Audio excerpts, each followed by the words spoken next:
Hello दोस्तों, स्वागत है आप सभी का अपने YouTube channel smart study point के इस लेटेस्ट वीडियो लेक्चर में। आज की वीडियो के साथ हम स्टार्ट करेंगे कक्षा 10 रसायन विज्ञान का जो अध्याय 1 है, रासायनिक अभिक्रियाएं एवं समीकरण। उसका देखिए पार्ट 2 आपको हम प्रोवाइड कराने वाले हैं। इसके पहले पार्ट 1 अपलोड हो चुका है। अगर आपने अभी तक वीडियो नहीं देखा है तो आप जाकर उसे तुरंत देख लें। चलिए हम आपको आगे बताते हैं कि क्या है टॉपिक। तो हमने लास्ट टॉपिक आपको कराया था कि समीकरण को संतुलित करना आवश्यक क्यों है। उसके आगे देखते हैं क्या है। तो उसके आगे का टॉपिक है कि रासायनिक अपक्रियाएं कितने प्रकार की होती हैं। तो रासायनिक अपक्रियाएं मूलतः 7 प्रकार की होती हैं, जो कि आपको इस साल पढ़ना है, और होती तो वैसे कई हैं। तो देखते हैं वो 7 अपक्रियाएं कौन कौन सी हैं। जिसमें से पहली अपक्रिया है संयोजन या योगात्मक अपक्रिया। तो देखते हैं ये क्या है। तो वह रासायनिक अपक्रिया जिसमें समस्त अभिकारी परमाणु मिलकर केवल एक उत्पाद का निर्माण करते हैं उसे संयोजन अपक्रिया कहते हैं। तो देखते हैं इसको उदाहरण के तरीके से। अगर उदाहरण लेते हैं तो ज़्यादा अच्छे से समझ में आता है। समीकरण देखते हैं क्या है।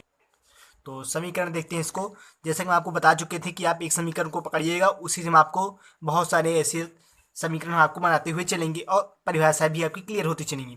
तो आपका समीकरण था 2mg plus O2 changed into 2mgO। देखिए, मैग्नीशियम की क्रिया हम ऑक्सीजन गैस के साथ कराते हैं तो हमें मिलता है मैग्नीशियम ऑक्साइड। यही है। देखिए यहाँ पे ये दो परमाणु आपस में मिलकर एक परमाणु का निर्माण कर रहे हैं, एक उत्पाद का। तो यही है, केवल एक उत्पाद का निर्माण कर रहे हैं। तो ये आपका हो गया, इसको आप समझिएगा। देखते हैं दूसरी अपक्रिया कौन सी है। तो दूसरी अपक्रिया है वियोजन या अपघटन अपक्रिया। देखते हैं इसकी परिभाषा क्या है।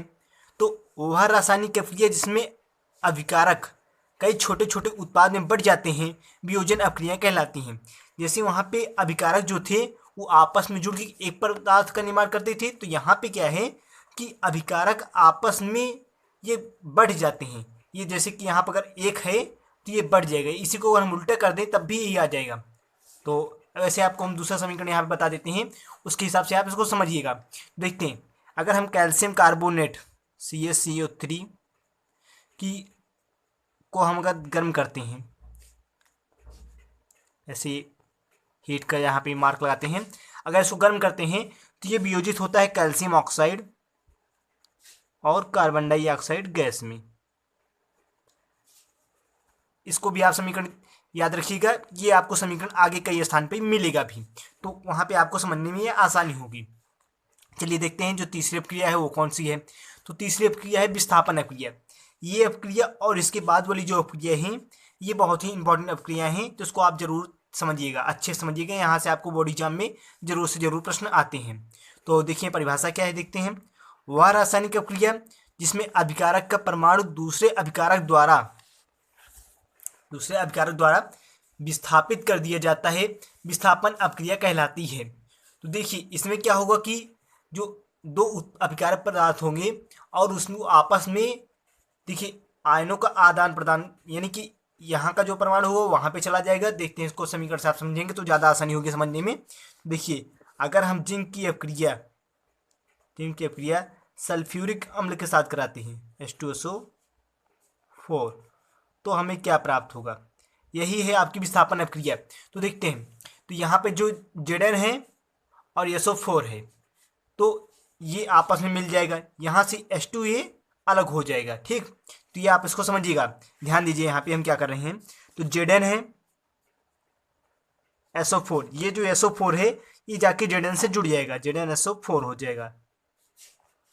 और यहाँ पे जो हाइड्रोजन गैस थी वो बाहर हो जाएगी, प्लस H2, ये हो गया। अब देखते हैं अगली अपक्रिया क्या है। ये है अगली अपक्रिया द्विविस्थापन अपक्रिया। तो परिभाषा देखते हैं इसकी क्या है। वह रासायनिक अपक्रिया जिसमें आयनों का आदान प्रदान होता है द्विविस्थापन अपक्रिया कहलाती हैं। देखिए जो विस्थापन अपक्रिया थी उसमें क्या था कि केवल एक परमाणु यहाँ से वहाँ जाता था या वहाँ से यहाँ आता था। लेकिन जो द्विविस्थापन अपक्रिया है इसमें यहाँ का परमाणु यहाँ जाएगा, यहाँ का परमाणु यहाँ आएगा। तो देखते हैं समीकरण के माध्यम से आपको समझ में आएगा। तो समीकरण हम लेते हैं Na2SO4 यानी कि सोडियम सल्फेट, और इसके प्रक्रिया हम कराए थी अगर बेरिलियम क्लोराइड BaCl2 से, तो हमें क्या प्राप्त होता है इसको हम देखते हैं। देखिए यहाँ से ये जो Na है और ये जो Cl है, ये आपस में जुड़ के हो जाएगा 2NaCl, और ये जो यहाँ पे Ba है, बेरिलियम है, और ये जो सल्फेट है, ये आपस में जुड़ के हो जाएगा BaSO4, ये प्लस यहाँ पे लगेगा। ठीक, ये देखिए बता रहे थे आपको कि यहाँ का परमाणु यहाँ चला जाएगा और यहाँ का परमाणु यहाँ आ जाएगा। यहाँ पर जो SO4 था ये चला गया यहाँ पे Ba के साथ, और जो Cl2 था ये आ गया सोडियम के साथ। तो उम्मीद करते हैं आपको समझ में आया होगा। अगला देखते हैं, अगला क्या है। तो अगला है आपका उपचयन तथा अपचयन अभिक्रिया। तो देखिए दो अभिक्रियाएं एक में हम यहाँ पे मिला के आपको समझा रहे हैं, इससे आपको समझने में आसानी हो जाएगी। तो आसान है, कुछ करना नहीं, केवल ऑक्सीजन के स्थान पे हाइड्रोजन को जोड़ना होता है। तो देखते हैं परिभाषा इसकी क्या है। तो देखिए वह रासायनिक अभिक्रिया जिसमें ऑक्सीजन का संयोग होता है उसे उपचयन तथा जहाँ पर हाइड्रोजन का संयोग होता है उसे अपचयन अभिक्रियाएं कहते हैं। यहाँ पे आप इसको समझिएगा, जो हाइड्रोजन का संयोग यहाँ पे हो रहा है। तो अगर देखिए समीकरण में ऑक्सीजन अगर जुड़ रहा है तो वहाँ पे होगा उपचयन अभिक्रिया, और अगर हाइड्रोजन जुड़ रहा है तो वहाँ पे होगी अपचयन अभिक्रिया। देखते हैं इसको समीकरण के माध्यम से। तो पहले का यानी कि हम उपचयन का हम समीकरण देखते हैं, बनाते हैं। तो अगर हम कार्बन की अभिक्रिया ऑक्सीजन गैस के साथ करा दें तो हमें क्या मिलेगा, आप सबको मालूम ही होगा कि यहाँ पे मिलेगा कार्बन डाइऑक्साइड CO2। ठीक, ये आपको तो मालूम ही होगा। देखिए यहाँ पे ऑक्सीजन जुड़ रहा है इसमें कार्बन के साथ, इसलिए यहाँ पे अभिक्रिया होंगी उपचयन। और देखिए हम आपको अगली जो अभिक्रिया बताने वाले हैं वहाँ पे हाइड्रोजन का संयोग होगा, वहाँ पे होगी अपचयन अभिक्रिया। तो देखते हैं उसको। अगर हम नाइट्रोजन की अभिक्रिया हम करा देंगे हाइड्रोजन गैस से, तो हमें क्या मिलेगा, अमोनिया 2NH3। ठीक, अगर देखिए ये जो आपकी अभिक्रियाएं हैं उपचयन अभिक्रियाएं, ये आपकी जो पहली अभिक्रिया हम बताए थे कि संयोजन या योगात्मक अभिक्रिया, उस अभिक्रिया की तरह ही ये भी कार्य करेगी। तो ये यहाँ पे जो है उपचयन अभिक्रिया भी है और संयोजन या योगात्मक अभिक्रिया भी है, ये दोनों। तो आप इसको समझिएगा, अगर आप वहाँ पे इसको लिख देते हैं तो वो भी आपको सही माना जाएगा, यहाँ पे लिखते हैं तब तो आपका सही है ही ये। तो देखते हैं अगली अभिक्रिया जो क्या है। तो अगली अभिक्रिया आपकी है ऊष्माक्षेपी अभिक्रिया। देखिए परिभाषा इसकी देखते हैं क्या है। तो वह रासायनिक अभिक्रिया जिसमें उत्पाद के साथ ऊष्मा उत्सर्जित होती है उसे ऊष्माक्षेपी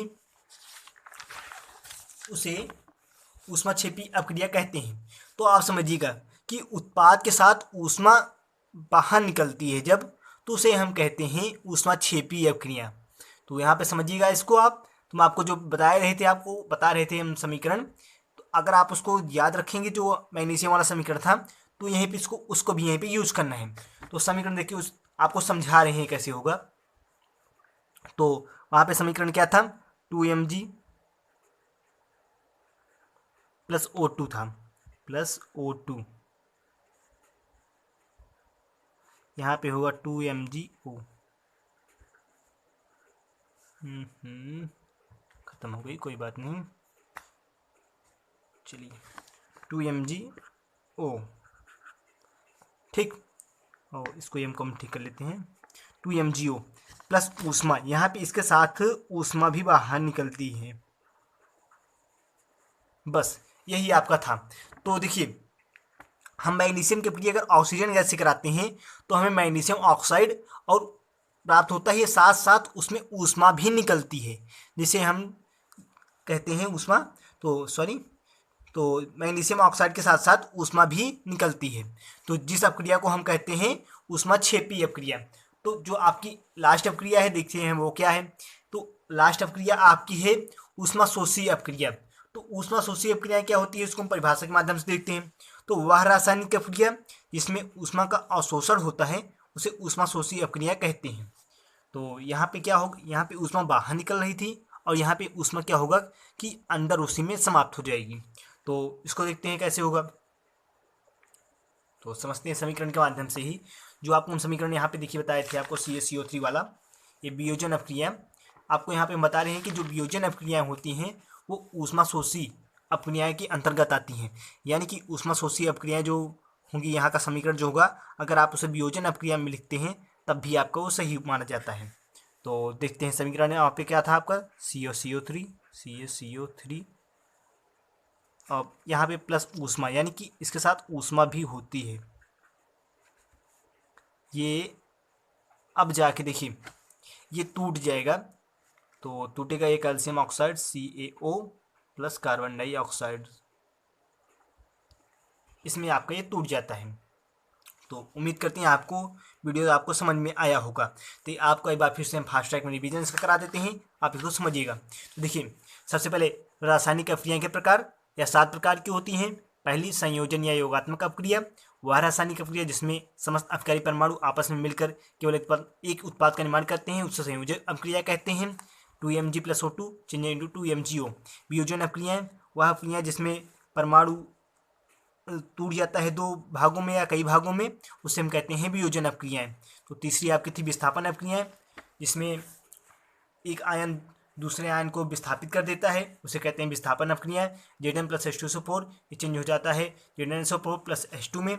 द्विविस्थापन अपक्रियाएं, इसमें आयनों का आदान प्रदान होता है, यानी कि यहाँ का यहाँ चला जाएगा और यहाँ का आयन यहाँ पे चला आएगा। तो समीकरण था Na2SO4 + BaCl2 change into 2NaCl + BaSO4। और आपका अगला था उपचयन तथा अपचयन अपक्रियाएं। तो इसको हम सिंपल भाषा में आपको समझाए थे, जहाँ पर ऑक्सीजन जहाँ पे जुड़ेगा वहाँ पे होगी उपचयन अपक्रियाएं, और जहाँ पर हाइड्रोजन जुड़ेगा वहाँ पे होगा आपकी अपचयन अपक्रियाएं। तो अगली आपकी अपक्रिया थी 6 नंबर ऊष्माक्षेपी अपक्रियाएं, वह रासायनिक अपक्रियाएं जिसमें उत्पाद के साथ साथ ऊष्मा उत्सर्जित होकर बाहर निकलती है, उसे हम कहते हैं ऊष्माक्षेपी अपक्रियाएं। और उसको समीकरण था 2Mg + O2 change into 2MgO plus ऊष्मा यहाँ पे बाहर निकल रही है। और लास्ट आपकी थी ऊष्माशोषी अपक्रियाएं, तो वह रासायनिक अपक्रिया जिसमें ऊष्मा का अवशोषण होता है, यानी कि ऊष्मा उसी में समाप्त हो जाती है, उसे कहते हैं ऊष्माशोषी अपक्रियाएं।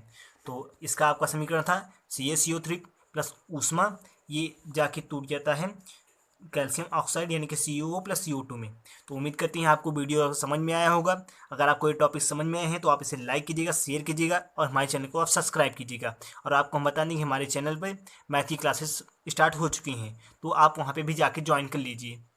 तो मिलते हैं आपसे अगली वीडियो में।